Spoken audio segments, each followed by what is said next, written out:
تو اس کے ساتھ بھی 2-3-4 مہینے گزر گئے، تو وہ اب اور سوچنے لگا کیا پتہ زندگی کا کوئی بھروسہ نہیں ہے، موت تو کبھی آنے ہی والا ہے، موت تو کبھی ہی آئے گا۔ تو جب وہ اسی پریشانی میں تھا تو ایک دن اس کے دربار میں ایک ملح پیش ہوا، حاضر ہوا ایک ملح۔ تو اس نے کیا کیا، اس نے سلام کیا، بادشاہ سلامت، میں آپ کے سوال کا جواب ڈھونڈ نکالا، میں نے آپ کے اس سوال کا جواب ڈھونڈ نکالا۔ تو اس نے کیا کیا، اس نے بادشاہ سے بولا کیا آپ میرے ہاتھ میں پیسے اور ہاتھی دیجیے اور ہمارے ساتھ آ کر دریا پر چلے، تو وہاں میں آپ کو دکھاؤں گا کہ میں پیسے ہاتھی کے برابر کیسے تولوں۔ تو جب بادشاہ نے یہ بات سنی تو بہت خوش ہوا، تو اس نے اپنے وزیر کو بلایا، اس سے بولا کہ آپ اس ملح کے پاس جائیے پیسے لے کر اور ہاتھی لے کر، اور وہاں پر جو پیسے ہیں اس کو ہاتھی کے وزن کے برابر تول کر لائے۔ تو اسی دوران بادشاہ نے یہ سوچا چلو میں بھی وہاں تماشا دیکھ کر جاؤں گا۔ تو جب یہ ایڈورٹائز پورے ملک میں چلا تو سب لوگ تماشائی بن کر دریا کے کنارے پر آئے اور بیٹھے۔ تو اس کے بعد ملح نے کیا کیا، ملح نے اپنی کشتی کو دریا کے کنارے کے ساتھ لگایا اور ہاتھی کو اس میں سوار کیا۔ جب ہاتھی کو اس میں سوار کیا تو ہاتھی کے وزن سے کشتی کا وزن بڑھ گیا اور وہ تھوڑا بہت پانی میں ڈوب گئی۔ جہاں تک یہ ڈوبی وہاں تک کیا کیا، اس ملح نے ایک نشان لگایا، محرک کیا۔ اس کے بعد اس ہاتھی کو اس کشتی سے واپس نکالا اور بادشاہ سے بولا بادشاہ سلامت، اب اس میں پیسے ڈالو۔ تو بہت سارے لوگوں نے اس میں پیسے ڈالنا شروع کیا۔ تو ملح نے ان کو بولا کہ جب تک نہ یہ نشان، جہاں تک پانی کا نشان اس کشتی پر لگا، جب تک نہ وہاں تک یہ نشان اس کو آئے گا تب تک اس میں پیسے روپے ڈالنا ہی ہے۔ تو یہ لوگ اس میں پیسے ڈالتے رہے تو آخرکار یہ نشان برابر ہو گیا۔ تو ملح نے کیا کہا، اب رکو شاباش۔ تو اس نے بولا بس پیسے برابر ہو گئے، شاباش، اب پیسے برابر ہو گئے۔ اس کے بعد کیا کیا، اس کے بعد بادشاہ نے جب دیکھا کہ آخرکار اس ملح نے میرے اس سوال کا جواب نکالا، میری اس پریشانی کو ختم کیا، میری اس پریشانی کا جواب نکالا، حل نکالا، تو اس نے کیا کیا، اس نے ملح کو انعام سے نوازا۔ تو اس کے بعد کیا کیا، اس کے بعد جو یہ روپے تھے ان کو غریبوں، فقیروں، مسکینوں، بیواؤں میں بانٹ دیے۔ تو ہمیں اس سے کیا سبق ملتا ہے، ہمیں تو اس میں بہت سارے سبق ملتا ہے۔ ایک تو یہ ہے کہ آخرکار اگر انسان کتنا ہی دولت مند ہو، عقل مند ہو، جوانی میں ہو، صحت یاب ہو، لیکن ہر وقت اللہ تعالیٰ اس کو یاد ہونا چاہیے۔ اس کو کبھی گھمنڈ نہیں ہونا چاہیے کہ بس میں ہی ہوں۔ لیکن جب اللہ تعالیٰ پھر اپنے عذاب پر آتا ہے تو انسان کچھ نہیں کر پا سکتا۔ تو اس کے بعد دوسرا مال اس کو کیا نکلتا ہے کہ ایک انسان کو ہمیشہ اپنے دماغ کو اچھے طریقے سے استعمال کرنا. اس ملح نے اپنے دماغ کو پازیٹیو طریقے سے استعمال کیا اور پازیٹیو آنسر بھی مل گیا, اس کو اب فائدہ بھی مل گیا.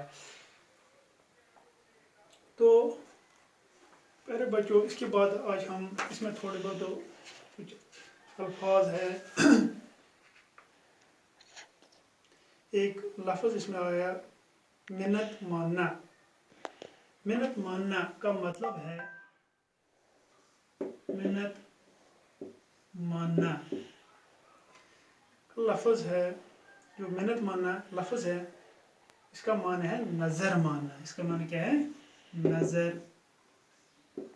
ماننا. دوسرا اس میں خیرات. خیرات کا معنی ہے صدقہ. کیا ہے؟ صدقہ. اور اس کے بعد ہے آیا ایک اور لفظ ناؤ. ناؤ کا مطلب ہے کشتی. اس کا معنی ہے, اس کے بعد ہے عہد. آیا عہد. عہد کا معنی ہے وعدہ. کیا ہے؟ وعدہ. شاباش. اب بچوں اس میں ہم دیکھیں گے کچھ سوال بھی ہے اس کے ساتھ, سوالات بھی ہے اس کے ساتھ. مثال کے طور پر یہاں پر ایک کوشچن ہے, بادشاہ نے کیا منت مانی تھی؟ بادشاہ نے یہ منت مانی تھی کہ اگر میں صحتیاب ہو گیا تو میں اللہ تعالیٰ کے راہ میں ہاتھی کے وزن کے برابر پیسے غریبوں فقیروں میں بانٹ دوں گا. تو کوشچن نمبر 2 کیا ہے اس کے بعد؟ صحتیاب ہونے پر بادشاہ کیوں پریشان ہوا؟ صحتیاب ہونے پر بادشاہ اس لیے پریشان ہوا کیونکہ اس کے سوال کا جواب اسے نہیں ملتا تھا. اس کے بعد بادشاہ نے نظر کے روپے کن لوگوں میں بانٹ دیے؟ بادشاہ نے نظر کے روپے غریبوں, فقیروں, مسکینوں میں بانٹ دیے. بادشاہ کی پریشانی کو کس نے دور کیا؟ بادشاہ کی پریشانی کو ملح نے دور کیا. ہاتھی کو کس طرح تولا گیا؟ تو ہاتھی کو کس طرح تولا گیا؟